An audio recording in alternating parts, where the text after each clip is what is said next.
رسول اللہ صلی اللہ علیہ وسلم سے دریافت کیا گیا کہ کون سا عمل سب سے افضل ہے۔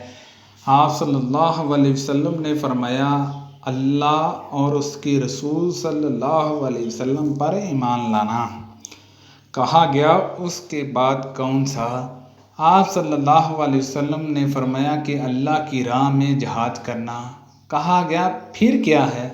آپ صلی اللہ علیہ وسلم نے فرمایا، حج و عمرہ۔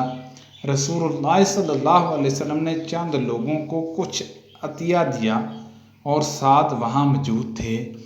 وہ کہتے ہیں کہ رسول اللہ صلی اللہ علیہ وسلم نے ان میں سے ایک شخص کو کچھ نہ دیا، حالانکہ وہ ان میں مجھے سب سے زیادہ پسند تھا۔ میں نے کہا، حضور، آپ نے فلاں کو کچھ نہ دیا، حالانکہ میں اسے مومن گمان کرتا ہوں۔ آپ صلی اللہ علیہ وسلم نے فرمایا، مومن یا مسلمان؟ میں تھوڑی دیر چپ رہ کر پھر پہلی بات دہرانے لگا۔ حضور صلی اللہ علیہ وسلم نے بھی دوبارہ وہی جواب دیا۔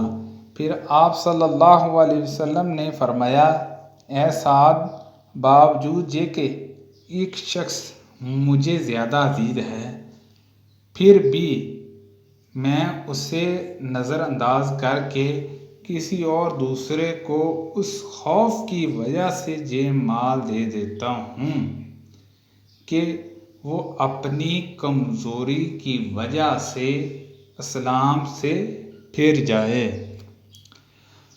اور اللہ اسے آگ میں اوندا ڈال دے۔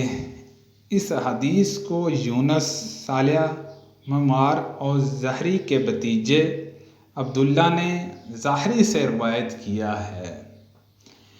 ایک آدمی نے رسول اللہ صلی اللہ علیہ وسلم سے پوچھا، کون سا اسلام بہتر ہے؟